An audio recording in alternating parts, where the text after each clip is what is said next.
특성을 하려니 이 시간에는 김건우 목사님 나오셔서 우리가 참다 못하여라는 제목으로 말씀 전해 주시겠습니다. 나오실 때 크게 환영해 주시기 바랍니다.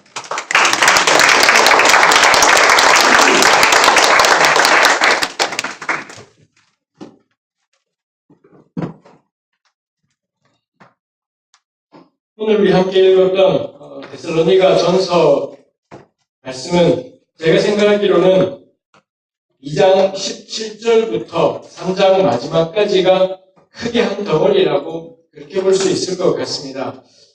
오늘 같이 나누려고 하는 3장 5절까지가 이 데살로니가 교회를 향한 바울의 염려와 열정이었다면 3장 6절부터 10절까지는 그런 염려 속에 디모데를 보내었고 디모데가 돌아와서 이 교회의 사정을 이야기해 주자 그걸로 인해 바울이 얻었던 위로와 기쁨 뭐 이런 내용들이 6절부터 10절까지 있고 마지막 3장 11절부터 13절은 그렇게 소식을 전해들은 데살로니가 교회를 위한 바울의 기도가 11절에서 13절까지 나와 있습니다. 우리는 그 가운데 그 첫머리에 있는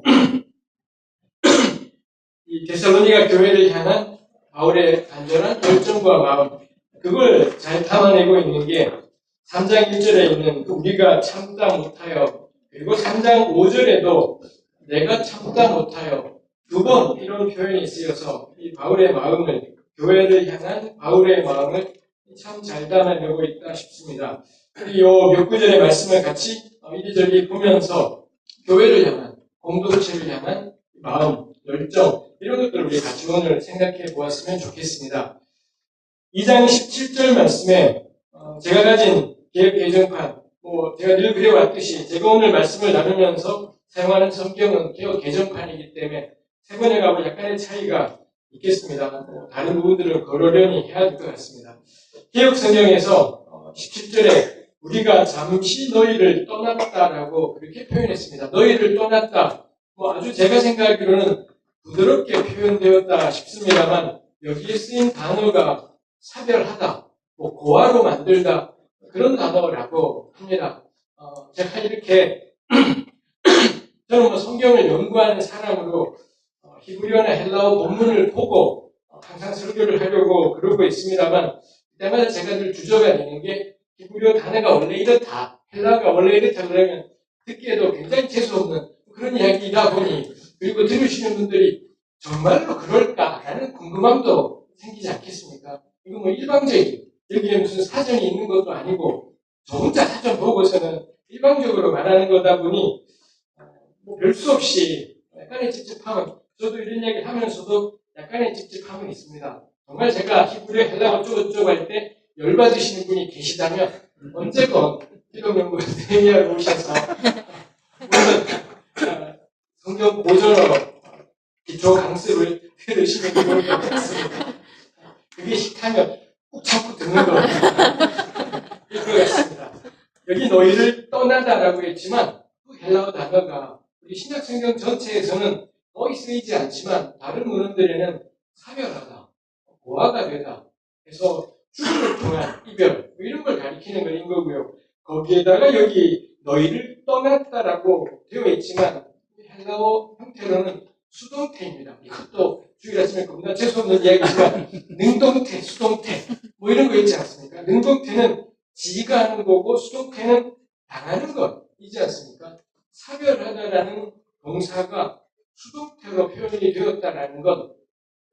그 다음에는 잔머리를 이리저리 굴려보는 거죠. 전혀 원하지 않았는데 강제적이다시피 전혀 자신의 동의 없이 강제적이다시피 그리고 그게 그냥 이별이 아니라 사별, 고아가 되다 이런 식에 해당되는 동사를 써서 글쎄요 떠나다라는 그런 동사도 헬라어에 있는데 근데 그걸 쓴 게 아니라 바울은 혹은 이 데살로니가 전서를 전하시는 분은 고아가 되다 이런 거와 연관된 단어로 표현하더라라는 거죠. 왜 이렇게 썼을지 애매하겠습니다만 사도행전 17장에 나오는 것처럼 바울이 데살로니가에 가서 전도하다가 그 유대인들이 선동을 하고 그 다음에는 데살로니가 시 당국까지 나서서 이 바울 일행을 핍박하고 마침내는 한밤중에 도망치듯이 바울이 여기를 떠나야 되었던 것, 뭐 이런 사정들이 여기 너희를 떠나다 강제적으로 막 사별하듯이 분리되었다, 뭐 이런 걸로 표현된 것이겠습니다. 아마도 그로 인해서 더더욱이 바울이 이 데살로니가 교회를 향한 마음들이 간절했겠고, 그게 17절에 우리 개혁에는 너희 얼굴 보기를 열정으로 더욱 힘썼다라고, 얼굴만 지금 못 보는 것이지 마음은 결코 너희를 떠난 것이 아니다, 뭐 이런 말씀들을 하고 있기도 하죠. 바울이 이런 이야기를 하는 또 배경에는 아마도 바울에 대한 공격도 있었을 겁니다. 결국 이 사도가 열심히 전도하더니 위기가 닥쳐오자 자기 혼자 빠져나갔네, 이런 식의 이 모략, 중상 모략들이 아마도 있었을 거고, 바울이 그런 이야기를 하는 거죠. 자신들이 원해서 떠나는 것이 아니라 강제적인 이별이었던 거고, 그리고 얼굴이 지금 못 본다 뿐인 거지 마음은 결코 너희들을 떠나지 않았다. 그리고 다시 보게 될, 얼굴마저도 다시 보게 되기를 간절히 힘썼다라고 바울이 표현하는 것이 있습니다. 이 17절을 보면서 이 고아가 되다, 사별하다, 이 동사가 쓰인 걸 가지고서 이 국리들을 해보는 것입니다. 이 데살로니가 유대인들이 그렇게 바울을 핍박했고 행정권력까지 동원해서 갈라놓았다라고 했지 않습니까? 그 상태를 바울이 표현하기를 고아가 되다, 그렇게 이 단어를 선택해서 지금 데살로니가 교회와 바울의 분리를 표현하는 것이다 싶습니다. 결국 방해하는 사람들, 복음을 방해하는 사람들, 행정 권력까지 동원해서 이 사람들이 추구하는 게 사람들을 분리시킨 거죠. 바울하고 교회하고를 분리시키고 떼어놓고 갈라놓고, 여기 쓰인 동사대로 가자면 서로를 고아로 만들어버리기, 그게 이 핍박하는 사람들의 하고자 하는 바이겠다 싶습니다. 18절에는 바울이 여러 번, 거기 한 번, 두 번이라는 게 뭐 딱 두 번 노리겠다라는 것이 아니라 거듭거듭해서 거듭거듭 가려고 했는데 사탄이 우리를 막았다라고 그렇게 표현하고 있기도 하죠. 결국 18절에 사탄 이야기까지 나오는 걸 볼 때 제가 생각하게 된 것이, 사탄이 하는 일의 특징이 뭐냐? 사탄이 하는 일의 특징은 사람들 서로를 향한 뜻을 막아서 갈라놓고 고립시키고 떨어뜨리고 고아로 만들어버리기, 그게 사탄이 하는 일의 특징이었다 싶은 것이 있습니다. 우리 뭐 너무 당연히 사탄이라는 게 어떤 뿔달린 존재이지도 않고 단지 귀신 뭐 이런 것 아니지도 않겠다 싶습니다. 우리 기독교 신앙을 가지게 되었다라는 것, 우리 눈에 보이지 않고 때로 느낄 수도 없지만 사탄이라는 영적 세력이 있다라는 것, 우리 그거 받아들이고 믿는 바이지 않겠습니까? 그런 사탄 같은 영적 세력의 특징이 뭐냐? 고립시키기, 분리시키기, 떼어놓기, 이겠다 싶은 것입니다. 그렇게 고립시켜서 그 다음에 원하는 것들은 그렇게 고립된 사람들로 하여금 낙심하게 하는 거죠. 서로 만날 수 없고 다시 볼 수 없으니 낙심하게 하고, 그 다음에 그런 낙심에서 그 현실을 체념하게 만들고 회복되지 못하게 하고, 그 다음에 남는 건 지 혼자 버티기예요. 고립되어 버렸으니, 갈라놓고 떼어져 있게 되었으니, 그 다음에 남는 건 개인의 역량만으로 버텨내고 살아내고 이겠다 싶습니다. 어쩌면 저는 오늘날의 우리 문화라는 게 사람들로 하여금 서로 떨어지고 고립되게 만드는 것, 바울과 데살로니가 교회가 겪었던, 그리고 사탄이 했던 일이 오늘날 우리에게도 있겠다 싶습니다. 우리 신문에서 얼핏 하면 볼 수 있는 게 고독사라는 것이 있지 않습니까? 고독사에는 나이 드신 어르신들이 홀로 살아가시다가 아무도 모르게 돌아가시는 것뿐만이 아니라 젊은 사람들도, 젊은 청년들도, 20대, 30대들도 그냥 혼자 이 반지 앞방 이런 곳에 혼자 살다가 아무도 모른 채 세상을 떠나는 뭐 이런 경우들이 있더라라는 겁니다. 그렇게 사람이 뿔뿔이 고립된 채 혼자 있다가 조용히 사라지기, 이게 이 본문을 보면서 그거야말로 사람을 죽게 하는 사탄의 권세, 이겠다 싶은 것이 있습니다. 아무리 우리 능력이 뛰어나고 좋은 사람이라 하더라도 홀로 있으면 버티거나 해낼 수 있는 것에 한계가 있잖아요. 의학적으로도 그렇다네요. 사회적 관계망 속에 얽혀있는 사람들은 사망률이 더 낮고 건강도 더 건강하다, 뭐 이런 객관적인 의학적인 연구 결과들이 있기도 하다라는 겁니다. 같이 있는 것만으로도 덜 아프게 되고 서로 연결되어 있다라는 걸 생각만 해도 사망률이 더 낮아지는 이런 경우들이 있더라라는 것입니다. 우리 요즘에 SNS는 뭐 누구나 다 하는 것이겠다 싶습니다. SNS가 때로는 한편으로는 우리를 고립시키죠. 굳이 오프라인으로 만날 것 없이 그냥 떨어진 채로 SNS만으로 연락하니 한편으로는 고립을 촉진시키지만 뭐 그런 면도 있겠습니다만 다른 한편으로는 떨어져 있는 우리를 서로 연락시키는 수단이 되기도 하는 게 SNS이겠다 싶기도 합니다. 어쩌면 그것도 고립되지 않으려는 부르짖음이기도 하겠다 싶습니다. 새롭게도 카톡방이 있으시겠지요. 오늘날의 우리의 문제는 너무 많은 카톡방이 있어서 여기다가 답해야 될 것, 저쪽에다가 답을 하는 바람에 아주 복잡한 문제가 생기고 오해를 사고 막 이런 일들이 생깁니다만 새롭교회 카톡방에는 어느 교회나 저는 비슷한 것 같습니다. 제가 속한 일산연예교회 청년 2부 카톡방도 있고요. 그 다음에 거기 리더들 카톡방 다 있고 또 네미아 교수님들의 교수님들이 이제 텔레그램을 씁니다만 그 텔레그램 방도 있고 하여튼 온갖 가지 방들이 있습니다. 누가 그 카톡방에 글을 자주 올리십니까? 어디 교회나 여기 글 겁나 자주 올리시는 남들보다 막 2배, 3배 올리시는 분들이 있기도 하고 그러지 않습니까? 그렇게 글이 올라오면 우리 새마음 교우들께서는 그 카톡방에다가 답을 잘 남겨주시는지 모르겠습니다. 제가 만난 꽤 많은 사람 중에 사실 우리 카톡방 단체방에 뭐 답글 남기가 그렇잖아요. 나한테 쓴 글이 아니라 전체를 향한 글이다 보니 그냥 나 납득했고 이해되고 그렇게 해야 되겠네. 그럼 끝. 그리고 방을 나가버리는 것이겠습니다만 꽤 많은 제가 만났던 꽤 많은 분들은 아니 왜 교인들이 올리면 답을 안 하냐고 이것 때문에 열받는 분들이 꽤 많이 있습니다. 봤으면 봤다라고 말을 해야지. 당연히 봤고 알아들었고 그러니 나가는 건데 근데 보낸 분들은 그게 늘 심란하고 속상해하고 답을 안 해 사람들이 답을 안 하냐고 날 무시하는 거냐고 이렇게 이야기가 되기도 하죠. 겁나 유치한 요즘 시대 우리 작은 사랑이다 싶어요. 카톡 보면 답 남겨라. 커다란 신앙의 실천입니다. 오지간하면 안되는 게 아니라 그냥 카톡방에 단체를 향한 글 올라오면 뭐라도 표시는 해라.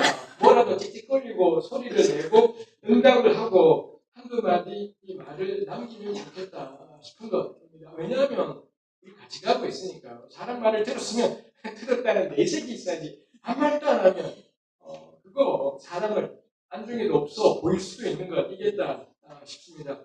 우리 늘 잘 알지 않습니까? 뛰어난 한 사람의 큰 걸음 그게 아니라 그냥 평범하고 별것 아닌 사람들이 함께 가는 걸음 그게 변화이겠다 싶습니다. 너무 당연하게 그게 뭐 쪽수 가지고 한번 붙어보자 그런 의미이지는 않겠다 싶습니다.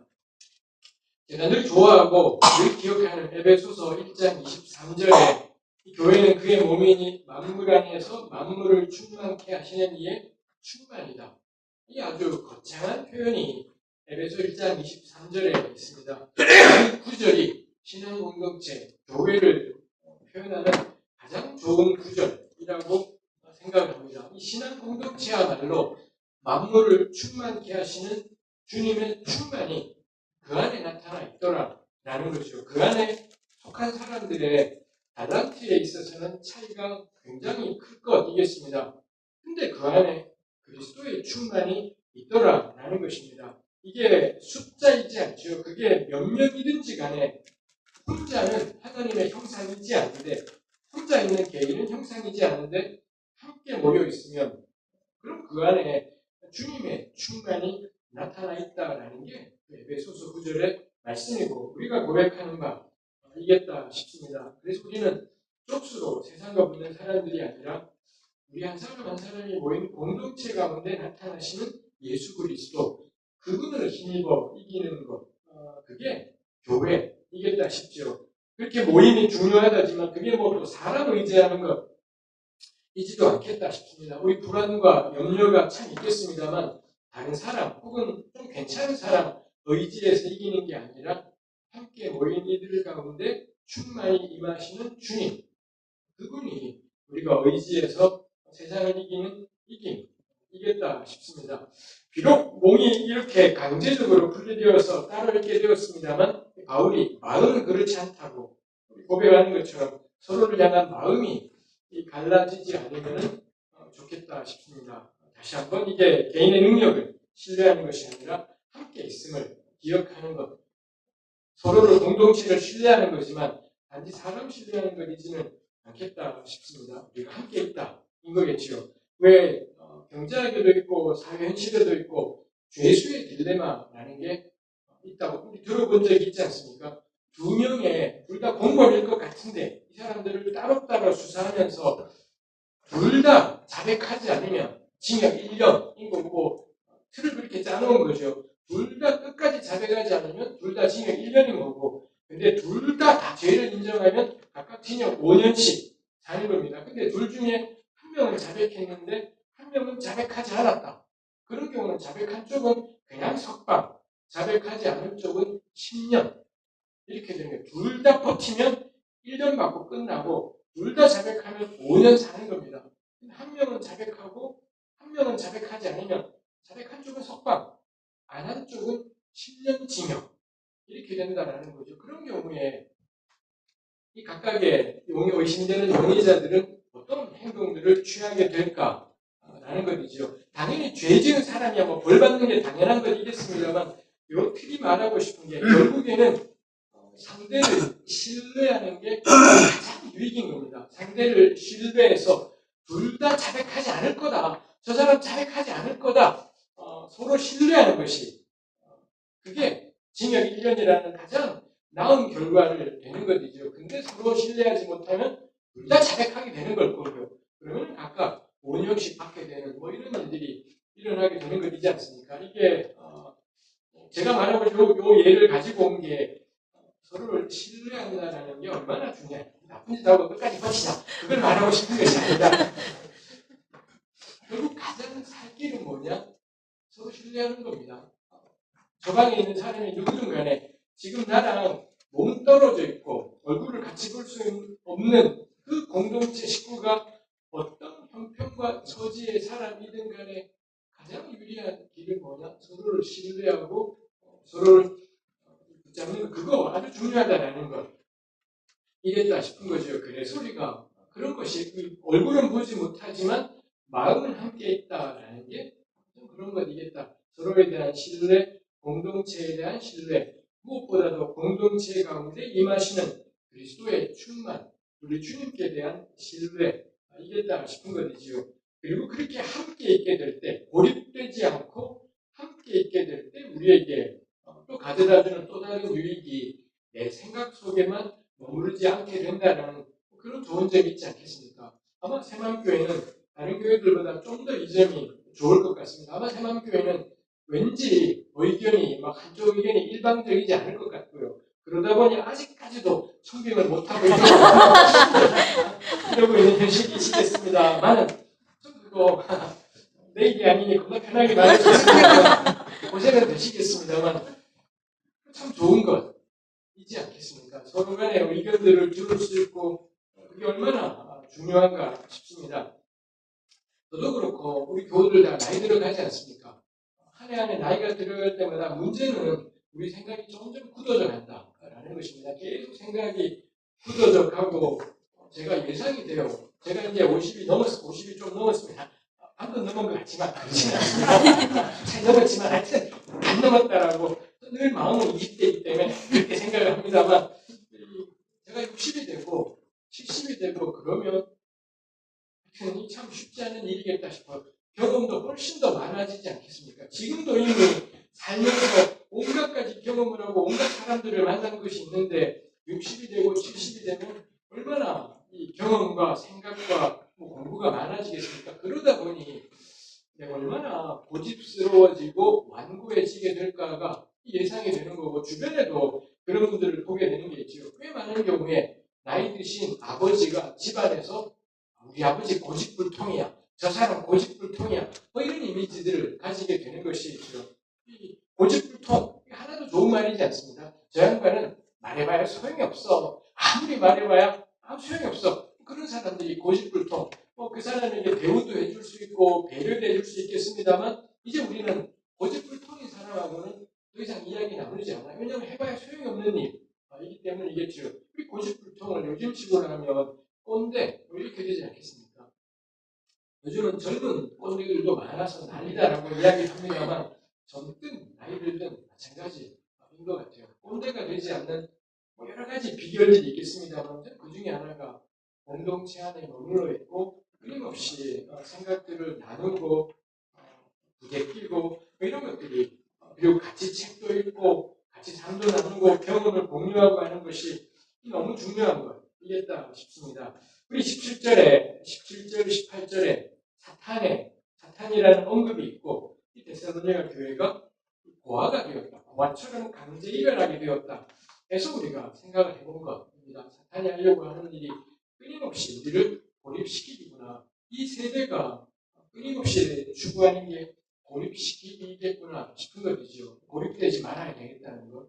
때로 몸은 떨어져 있지만 마음으로 우리가 절대 고립되지 말고 공동체 안에 묶여있고 연결되고 연합되면 좋겠습니다. 바울이 교회를 보고 싶은 마음을 개혁 성경은 17절에서 열정이라는 말로 그렇게 표현을 하기도 했습니다. 이 열정이라는 말이 신약 성경의 다른 나머지 곳에서는 거의 대부분 탐심이라는 말 혹은 탐욕이라는 말로 번역이 되었습니다. 안 좋은 느낌이에요. 거의 대부분의 경우는 부정적인 뉘앙스로 쓰인 게 여기 열정이라는 17절에 쓰인 단어이기도 해요. 근데 바울이 그 단어를 쓰면서 너희 얼굴 보기를 열정으로 더욱 힘썼다.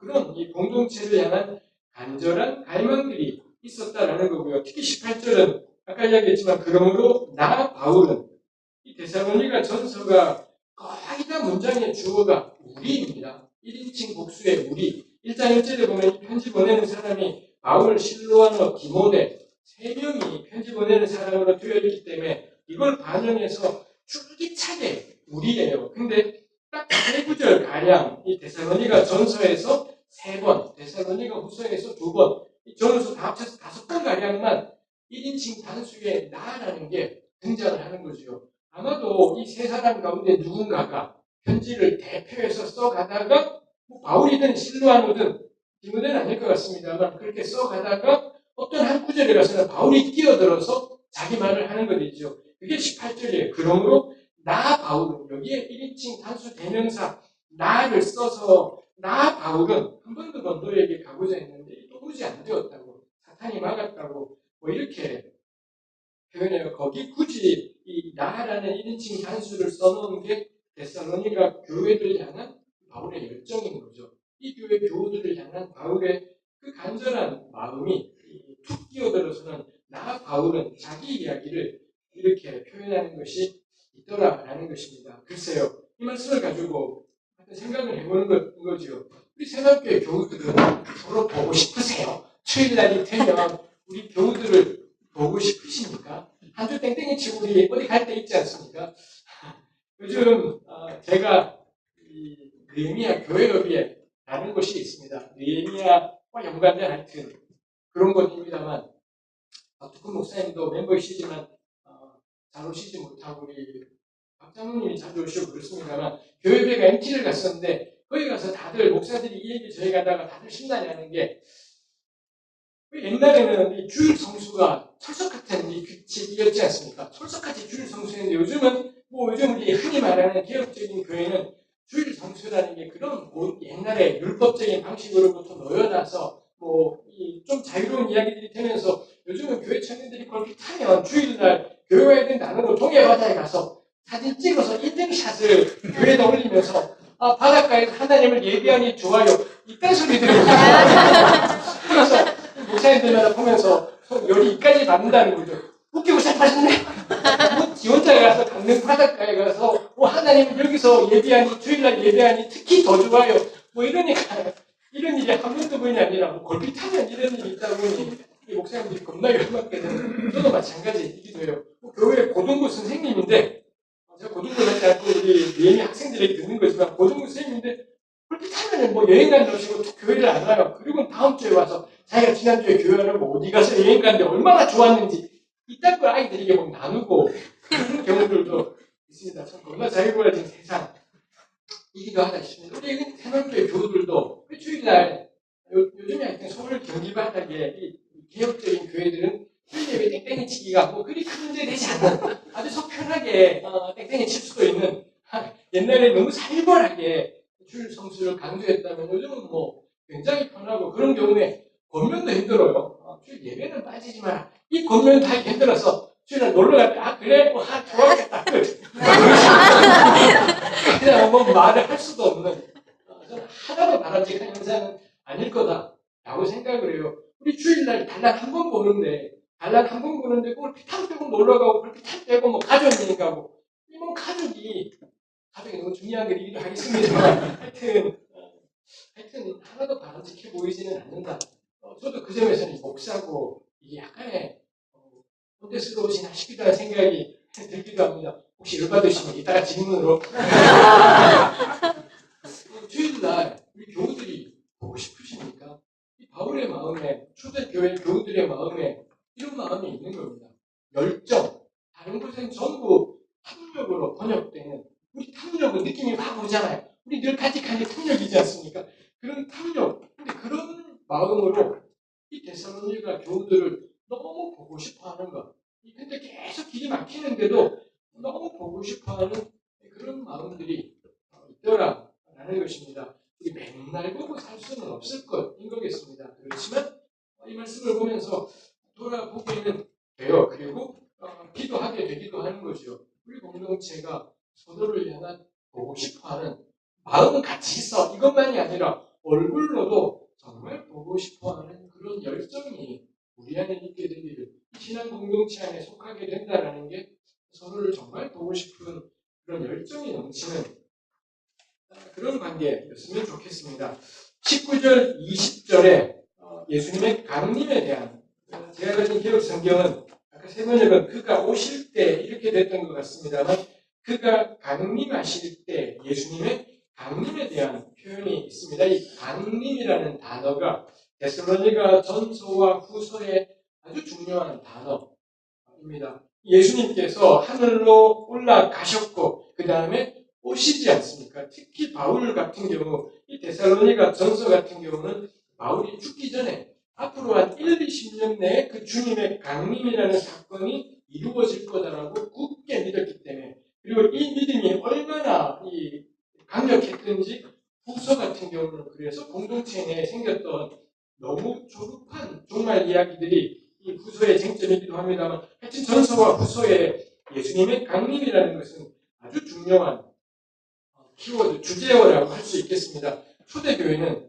부활하신 주님께서 이제 곧 강림하실 거라고 오실 거라고 믿었습니다. 이걸 믿었다라는 것, 이제 곧 그분이 오셔서 온 세상 가운데 행하신다라는 것, 지금 존재하는 그 어떤 질서도 영원하거나 견고하지 않다. 당연히 그게 수반되겠지요. 특히 19절, 20절에 염두에 있는 게 그렇게 그분이 오실 때 이루어지는 심판이라는 주제가 있습니다. 주님께서 강림하셔서 오셔서 모든 사람들이 그의 심판대 앞에 서게 될 텐데 이게 이제 초대교회의 가장 강력한 믿음이었죠. 그들이 당장 눈앞에 로마를 반대하는 투쟁을 하지는 않지만 당장 눈앞에서 막 제국에 반대하기 이런 걸 하지 않습니다만 이분들이 가졌던 믿음, 이제 곧 주께서 강림하시고 모든 사람들이 그의 심판대 앞에 서게 된다는 것. 이게 로마 가운데 살아가는 데살로니가 교회, 초대 교회의 가장 기본적인 신앙이었다 싶습니다. 그 앞에 서게 될 때 지금까지 자신들의 삶에 대한 이런저런 하나님께로부터의 평가와 판단, 심판 뭐 이런 일들이 이루어지게 되지 않겠습니까? 이 바울이 19, 20절에서 이야기하는 게 그 맥락입니다. 하나님 주님께서 강림하셨을 때 그 심판대 앞에서 우리의 소망과 기쁨, 사랑의 면류관, 영광 이게 뭐냐라는 거죠. 그 주님 강림한 그때 섰을 때 뭐가 우리의 자랑거리일까? 뭐가 우리의 기쁨일까? 무엇이 우리의 영광의 면류관? 그때 주님께서 그 강림하셔서 심판대에서 우리에게 면류관을 씌워주실 텐데 그 영광의 면류관이 무엇일까? 그걸 바울이 이야기하는 거죠. 그게 무엇인가요? 우리의 소망이나 기쁨이나 사랑의 면류관이 무엇이냐? 주 예수 앞에 너희, 즉 바울이 이제껏 만나고 하나님 말씀과 사랑을 나누며 살아왔던 이 데살로니가 교우들, 이 사람들, 그게 이 바울이 이야기하는 그 마지막 날, 강림의 날에 자랑의 면류관이다라고 표현하고 있지요.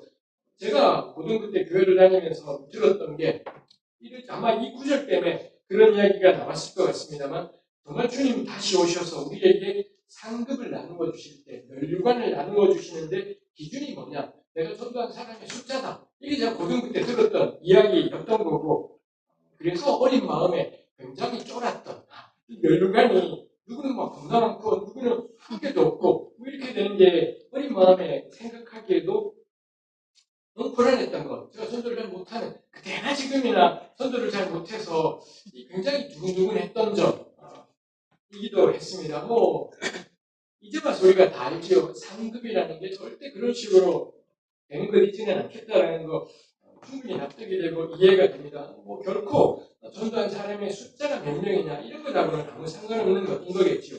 그렇지만 이 본문이 분명히 말하는 건 뭐냐? 진짜로 우리가 주님 앞에 다시 서게 될 때, 그 하나님의 영광 앞에 서게 될 때 우리의 자랑이 뭐냐? 사람이라는 것입니다. 우리가 만나왔던 사람들, 내가 전도한 사람의 숫자라기보다는 내가 사랑하며 살아왔던 사람들, 내가 사랑하며 섬겼던 사람들, 그 사람들이야말로 우리가 마지막에 자랑하게 될 가장 중요한 것, 전부라는 것이지요. 전하의 교분들이나 우리 각자 하는 일들이 있어서 열심히 이런저런 일들을 하면서 살아가는 것인 것이겠습니다. 그것도 우리 하나님 앞에서 우리 다른 관점에서 보아야 될 참 중요한 것이겠습니다. 근데 그 모든 업적과 그 모든 성취의 근본에 있는 게 뭐냐? 사람이라는 것. 주님 강림하실 그때 이 너희라고 말할 수 있는 이 사람을 사랑하는 것, 사람을 귀히 여기는 것, 사람을 살리고 세우는 것. 이게 우리의 소망이고 기쁨이고 자랑의 면류관이다 싶은 것입니다. 근데 결국 사탄은 혹은 이 세상은 우리로 하여금 사람한테 자꾸 주의를 안 기울이게 만드는 거죠. 막상 함께 있는 사람은 잘 돌아보지 못한 채 어떤 목표를 향해 달려가게 만드는 것이지요. 막상 사람들로부터는 고립된 채 나 혼자만의 나 자신의 어떤 목표와 방향만을 추구하며 달려가게 한다 싶은 것이지요. 우리 바울의 고백을 우리도 생각하게 됩니다. 주님 강림하실 그때 우리의 자랑의 전부가 뭐겠습니까? 사람입니다. 우리 만났던 사람들, 우리가 사랑했던 사람들, 우리가 나 자신을 희생하면서 섬기고 세웠던 사람들, 사람이 우리 자랑이고 면류관이라고 바울이 이야기하죠. 3장에 그래서 바울은 여러 차례 데살로니가 가려고 했지만 못 갔습니다. 아마도 데살로니가 단국까지도 이 교회를 핍박하는데 동원이 되었다는 점에서 바울이라는 사람은 데살로니가 못 들어오도록 출입 금지가 되었을지도 모르겠습니다. 바울이 몇 번 시도하다가 안 되는구나. 그러자 어떻게 하나요? 3장 1절에 이러므로 우리가 참다 못하여 우리만 아덴에 머물기를 좋게 생각하고 여기 우리라고 했지만 바울, 실로아노, 디모데 이 셋이 한 팀으로 계속 이 마게도냐, 그리스 전도 여행을 다니다가 마침내 쫓겨나서는 아테네까지 갔지요. 아테네에 있다가 도저히 안 되겠다고 바울은 도무지 길이 안 생기고 어떻게 하느냐? 그러자 바울이 결정을 한 게 디모데를 보내자. 자기는 안 되게 됐고 뭐 신라도 비슷한 상황이었던 것 같습니다. 자기가 너무 가고 싶은 바울 스스로가 너무 가고 싶었는데 도저히 길이 없어요. 참다 못하여 바울이 그냥 포기할 수는 없고 참다 못하여 내린 결정이 뭐냐? 디모데를 보내자라는 것이고요. 아마 디모데는 문제가 없었던 것 같습니다. 아마도 이때 디모데는 정말 젊었고 어렸을 것이기 때문에 이 1장 1절에 3명의 이름이 적혀 있지만 정말 디모데는 정말 따라다니는 제자였었을 것 같습니다. 그런데 그 디모데를 보내기로 결정을 했더라이지요. 3장 2절에 디모데에 대한 소개가 있습니다. 개역 성경이 디모데를 가리켜 우리 형제라고도 했고 그 다음에 그리스도의 복음을 전하는 하나님의 일꾼이라고 이렇게 표현하고 있기도 하지요. 말씀드린 것처럼 디모데는 젊었고요. 데살로니가 전후서보다도 몇 년 나중에 쓰여진 디모데 전후서에 보아도 가령 디모데전서 4장에 보면 너의 연소함을 업신여기지 못하게 해라. 이렇게 바울이 디모데에게 당부하는 걸 보면 실제로는 디모데가 젊다는 이유로 사람들이 가벼이 대할 수도 있었겠구나 싶죠. 우리 상상이 되지 않습니까? 젊은 사람들 같은 경우, 청년들 같은 경우에 뭔가 일을 하게 될 때 사람들이 아직 어려서, 아직 젊어서 하면서 약간은 가벼이 대할 수 있었던 것이겠다 싶습니다. 근데 바울이 이 데살로니가 교회에 디모데를 보내면서 형제라고 부르고 그 다음에 그리스도의 복음을 전하는 하나님의 일꾼이라고 추천을 하고 있죠. 일꾼이라고 번역된 단어가 직접적으로 번역하면 함께 일하는 사람 이런 의미가 다 들어있습니다. 정말 그럴까요? 궁금하시면 찾아보는 거겠습니다만 일꾼이라고 영어로 치면 워커라고 느껴질 것 같지만 앞에 코워커 이렇게 돼야 되는 거예요.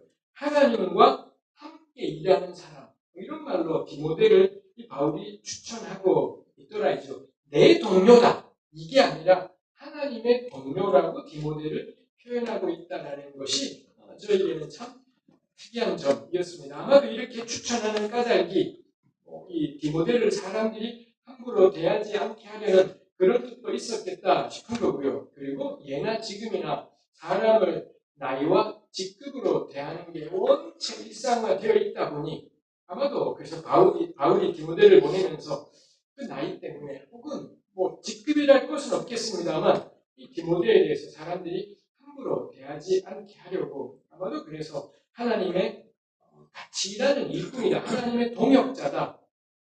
이렇게 추천했겠다 싶기도 하지요. 그리고 실제로 바울이 디모데를 복음을 위한 하나님의 동역자라고 여겼겠다 싶지요. 바울과 디모데는 우리 유명한 스승과 제자 관계이지 않습니까? 근데 바울이 이 디모데를 가리켜 자신의 동역자, 하나님의 동역자라고 그렇게 부르고 있죠. 바울이 너무 가고 싶었지만 도저히 갈 수가 없던 그리고 여전히 환난과 핍박이 존재하는 데살로니가에 바울이 디모데를 보내는 것이 있습니다. 저쪽에서 보자면 디모데는 그런 바울의 말에 순종해서 그 데살로니가로 가는 거죠. 거기 있다가 죽을 뻔해서 겨우 도망쳐 나가지 않았습니까? 근데 바울이 몇 번 가려고 했고 안 됐고 그래서 내리는 결정이 디모데를 거기에 보내자. 라고 되었고 디모데는 그걸 순종해서 걸어간 것이 있겠다 싶습니다. 바울은 스승이었지만 결코 제자를 함부로 대하지 않고 하나님의 동역자라고 표현하고요. 디모데는 하나님의 동역자이지만 이 바울이 이야기하는 걸 따라 순종해서 또 위험할 수 있는 데살로니가에 자신이 가는 것이 있더라. 그죠? 너무 당연한 이야기겠지만 이게 하나님의 교회이지 않습니까? 직급 때문에 움직이는 것이 아니라 나이 때문에 움직이는 것이 아니라 피차가 서로를 하나님의 동역자로 존중하는 가운데 피차가 서로에게 복종하고 순종하기 이런 모습이 있더라이죠. 저는 5월달마다 가정 설교하는 게 참 못마땅했더랬습니다. 제가 언젠가부터 5월달에 교회에서 전해지는 가정 설교라는 게 참 신나고 편치 않고 때로는 지긋지긋하기도 하고 부부간에 남편은 아내를 사랑하고 아내는 남편에게 복종하려 바울이 그런 단어를 썼습니다. 저도 역시 부부싸움 하면서 늘 집사님에게 복종하래잖아. 이게 제가 사용하는 수단이기도 했고 집사람이 길길이 저희가 막 따지다가 일단 그 구절만큼은 인정하고 같이 사랑을 안 하니까 그렇지 이렇게 하기도 하고 아주 겁나 치열한 싸움이 되기도 하고 그랬었습니다만 부모님, 자식 거기도 마찬가지죠. 부모는 자식을 넓게 하지 말고 자식은 부모에게 복종하라. 주인은 종에게 위협하는 말을 하지 말고 종은 주인한테 복종하라. 바울이 세 번 복종하라는 말을 쓰는데 전부 아내한테 말하고 자식한테 말하고 종한테 말해요. 겁나 찝찝한 왜 이렇게 표현하는 걸까 싶은 것이 있었고 우리 교회의 설교라는 게 대부분이 가정 설교가 그러해서 참 편치 않다 싶기도 했었습니다. 근데 에베소 본문을 곰곰이 보니 그 5장 22절부터 부부부터 시작해서 이 가정 교훈이 이어지지만 그 대전제가 5장 21절에 있는 그리스도를 경외함으로 피차 복종하라. 이게 있습니다. 5장 21절에 피차 복종 하나가 있고 거기에 이어서 22절부터 부부 이야기가 나오는 건데 이 개역 성경이나 영어 성경들이 5장 21절과 22절 사이에 단락을 갈라버렸어요. 그리스도를 경외함으로 피차 복종하는 위에 술 취하지 마라 성령 충만 여기와 연결시키는 구절로 올려버립니다. 22절부터는 가정교원으로 단락을 나눠버리니 이 22절부터의 말씀이 그 앞에 거하고는 상관없는 이야기로 되어버렸다 싶습니다. 바울의 논리는 명확해요. 성령 충만의 결과가 뭐냐? 피차 복종. 이것만이 부모, 자식, 주인과 종을 이야기하는 가장 근본적인 가르침이다라는 게 바울이 말하는 바일 것 같습니다. 그리고 그게 복음의 핵심이겠다 싶어요. 복음이 왜 능력 있고 대단한 것이겠습니까? 나이가 유세하지 않는 동네라서요. 직급이 유세하지 않고요. 실력이 유세하지 않는 동네. 그게 있다는 걸 세상에 보여주는 것이 교회. 이 교회를 움직이는 유일한 원리가 뭔가요? 피차 복종하라는 것. 피차 복종하고 피차 하나님의 동역자로 여기고 그래서 하나님의 동역자를 여기기 때문에 그 위험한 곳을 디모데에게 가라 할 때 디모데가 가는 것이 있습니다. 바울이 지가 기준으로 산 게 아니라 온갖 노력을 다 하다가 도저히 길이 열리지 않자 디모데에게 요청하고 디모데는 순종해서 그 안으로 들어가는 것이 있다 하지요. 우리 생활교회가 그런 교회이면 제가 이 말씀 전하면서 니나 잘해라 싶은 생각이 저에게 들지만 제가 있는 교회에 가서 더 잘해야 되겠다 싶은 것이 있습니다만 생활교회가 그런 교회이면 좋겠습니다. 이 피차 복종이 되는 데가 있다는 것. 피차 복종 앞에 남녀, 우리 전형적인 건 남자 상사가 여자 이 밑에 직원을 함부로 하기, 성추행, 성폭행 다 유명한 이지 않습니까? 근데 생활교회는 이 남녀의 성별과 상관없이 나이나 직급하고는 뭐 교회 신앙 연조와는 상관없이 이 피차 복종이라는 게 이게 그냥 말이 아니라 가능한 데가 있다는 것. 이게 이루어지는 데가 있다는 것. 이게 교회다라는 것. 교회는 그래서 세상이 말하는 질서 너머에 무언가를 말하는 것이 교회다라는 것. 그거 우리 생활교회를 통해 나타나고 드러나게 되었으면 좋겠습니다. 이 바울이 디모데를 보내었습니다. 목적이 뭐냐면 3장 2절에 이는 너희를 굳건하게 하고 너희 믿음에 대하여 위로하여서 아무도 이 여러 환난 중에 흔들리지 않게 하려고 라고 되어 있습니다.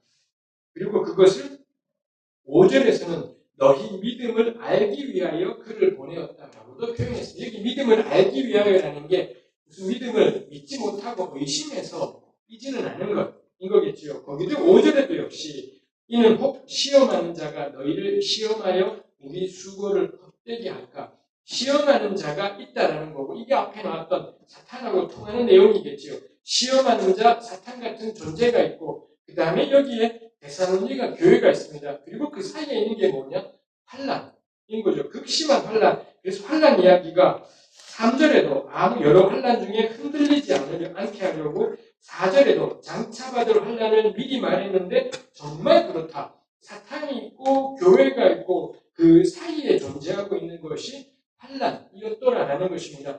이 현실을 바울이 알고 있었고 그래서 그토록 가고 싶었고 자기가 못 가자 디모데를 보낸 것이죠. 믿음을 의심해서가 아니라 이 환난 속에서 교회로 하여금 환난에 굴복하지 않고 든든히 서 있게 하려고 흔들리지 않게 하려고 그게 디모데를 보낸 목적이다라는 것입니다. 그 마음을 3장 5절에서는 아까 말했던 것처럼 다시 한번 바울이 1인칭으로 개입을 해서 3장 5절에 이러므로 나도 참다 못하여 너희 믿음을 알기 위해 그를 디모데를 보내었다고. 그래서 디모데를 거기 보내는 건 좀 바울의 결정이었을 거라고. 바울 실로하고 디모데 이렇게 있었지만 여기 5절에 나도를 보건대 바울이 개인이 도저히 안 되겠다. 나는 못 가겠고 디모데 보내자라고 바울이 결정을 했고 반영이 된 것이겠다 싶습니다. 이 교회를 향한 바울의 마음이 있는 것이지요. 환난에 대해서 표현하기를 3절에 우리가 이것을 위하여 세움받은 줄을 너희가 친히 아니라. 이 개정은 번역이 훨씬 모호하게 되었지만 제가 아까 듣기에 새 번역은 3절 번역이 훨씬 잘 되었다 싶습니다. 이것을 위하여 세워졌다. 이것이 뭐냐? 환난. 하나님 백성으로 살아간다는 건 당연히 환난 환난을 받게 된다는 것. 하나님의 백성은 세상에서 환난 받도록 정해져 있다. 이게 바울이 이야기하는 바이죠. 어제 제가 나눈 적도 있습니다만 절대로 초대교회는 그래서 처음에 예수님을 전할 때 예수 믿으면 복 받아요. 절대 그렇게 전하지 않았을 거다라는 거예요. 왜냐하면 예수 믿는 사람은 환난 당하는 것이 정해져 있는 거고, 당장 데살로니가 교회만 해도 이 바울이 전한 예수를 믿는 바람에 동족들, 이방인들에게 이 극심한 환난들을 받게 되었더라라는 것입니다. 그러니 초대교회는 예수 믿으면 복 받아요. 예수 믿으면 일이 잘 돼요. 절대로 그런 식의 전도는 하지 않았을 거다 싶은 것이죠. 이 바울이 디모데를 보내어서 이 환난이라는 게 이미 우리가 이야기했던 거고 이미 알고 있던 거고 마땅히 닥쳐올 그런 환난이 닥쳐온 것이다 라는 것, 그거 바울이 교회에게 전하는 것이 있더라라는 것입니다. 그리고 바울이 이것을 그냥 대면대면하게 드는 게 아니라 온 마음 다해 가고 싶어하고 마침내는 디모데까지 보내지요. 형제가 어려움을 겪고 있을 때 그냥 보고 있는 것이 아니라 그냥 지켜만 보고 기도만 하고 있는 것이 아니라 어떻게든 찾아가서 몇 마디의 이야기들을 나누고 굳건하게 하고 믿음에 대하여 위로하고 환난 중에 흔들리지 않게 하고 뭐 이런 마음으로 디모데를 보내는 것이 있더라라는 것입니다. 그냥 속수무책으로 하나님께서 역사하시도록 기다리자 이러지 않는다라는 거죠. 바울 나름으로서는 제가 느끼는 것은 굉장히 긴밀하게 대처해요. 자기 스스로 애를 쓰고 마침내는 디모데를, 근데 디모데는 어려요. 특이하죠. 왜 신라를 보내지 않았을까? 실로아노는 훨씬 더 권위가 있었을 것 같은데, 근데 이분을 보낸 게 아니라 디모데를, 이 젊은 디모데를 보내는 것이죠. 그리고 이 디모데가 가서 해야 될 일이 뭐냐? 교회를 굳건하게 하고 이 믿음에 대해서 위로하고 환난에 흔들리지 않게. 만약 여기 계신 분들 보고 이런 교회 찾아가서 믿음을 굳건하게 하고 흔들리지 않게 하고 오라고. 그럼 다들 뭐라 그러시겠습니까? 안 간다고. 저는 못해오라고. 장로님을 보내세요. 뭐 이렇게 우리 이야기할 가능성이 많지 않겠습니까? 이 바울이 이 교회가 대단한 게 이 젊은 친구를 디모데가 예수를 몇 년 믿었나요? 이 전도 여행 과정 중에 만난 사람이었기 때문에 물론 그 가정에서 받았던 교육은 있었겠습니다만 예수를 믿은 지 진짜 얼마 안 된 겁니다. 전 30년 믿었는데 여기 뭐 20년, 10년, 20년, 30년 믿었지 않습니까? 근데 우리 가서 믿음을 굳건하게 하고 환난에서 쫄지 않게 이 사역하고 오라고. 그럼 다들 우리 교회를 그리 오래 다녀도 이런 누가 권면을 처리게 하면 다들 하는 말이 뭐냐? 못해요. 모태신앙이 그렇게 많아서 못해요라고 이야기하는 게 있습니다. 근데 디모데는 그렇게 안 하잖아. 우리 본문의 느낌을 보건데 그냥 이 양반 간 겁니다. 이 젊은 친구가 아마 20대 초중반이었을 것 같은데 이 젊은 형제가 그냥 쑥 가서 그런 일들을 행한 것. 그리고 6절부터는 디모데가 돌아와서 기쁜 소식을 전해주었다. 뭐 이런 것이 있더라라는 것입니다. 제가 나누고 싶은 것이 누군가가 어려움이 있을 때 그냥 보고만 있어서는 안 되는 거다. 하나님께서 역사하시도록 중보하며 보고만 있기. 어떤 때는 그런 경우도 있겠지요. 근데 꽤 많은 경우는 붙어야 되는 거예요. 누군가 사람을 보내서 그 사람 만나고 믿음이 흔들리지 않도록 환난이 닥쳐오는 건 너무 당연한 일인 거기 때문에 흔들리지 않도록 격려하고 위로하고 권면하는 일이 필요하겠다라는 거고, 그건 누가 하는 일이겠습니까? 교회 중직자의 일이지 않아요. 교회에서 사명을 받은 사람들, 이 사람들의 일이지 않습니다. 디모데, 복음을 위한 하나님의 일꾼, 이 사람들이 해야 될 일들이 그것이겠다라는 거죠. 그 점에서 초대교회는 굉장한 교회이지 않습니까? 별것도 아닌 사람들이 마치 자신이 하나님의 사람인 것처럼 자기에게 이런 명령들이 주어지면 즉각 순종해서 이렇게 저렇게 행하는 것들이 있지요. 개인의 능력이 탁월한 사람들이 아니라 정말로 이분들은 하나님을 진짜 믿었구나. 자기가 능력이 아니라 자기 달란트가 미쳐있는 게 아니라 하나님이 능력인 걸 이분들이 정말로 믿었던 사람인 거구나 우리가 생각하게 됩니다. 이 말씀을 맺으려고 합니다.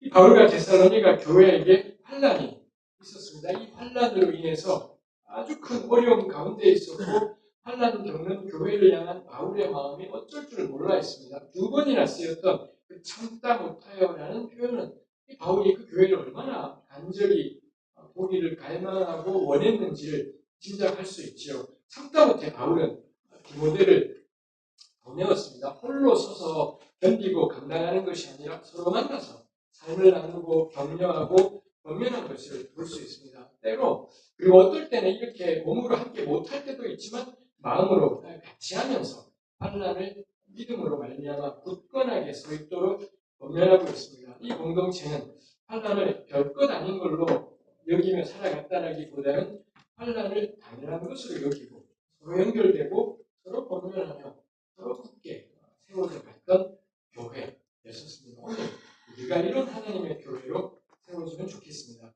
기도하시겠습니다. 하나님 아버지, 바울이 데살로니가 교회를 향한 그 간절한 마음을 말씀에서 표현하는 것을 보며 우리들을 돌아보게 됩니다. 주님, 우리에게 은혜를 주셔서 주님의 몸된 교회를 사랑하는 마음을 주시고 몸된 교회에 속한 우리 형제 자매들을, 우리 지체들을 향한 간절한 열망들을 우리가 새롭게 할 수 있게 하여 주옵소서. 홀로 고립되어 살아가는 것이 아니라 어떤 방식으로든 서로 연결되고 서로 지탱하고 서로 버티고 서로 의지하며 함께 이 땅 가운데 그리스도의 충만을 드러내는 우리 공동체가 되게 하여 주옵소서. 예수님의 이름으로 기도합니다. 아멘.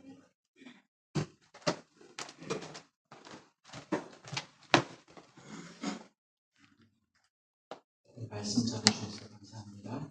공동체를 위한 기도 다 같이 드리시겠습니다. 기도를 보시고요.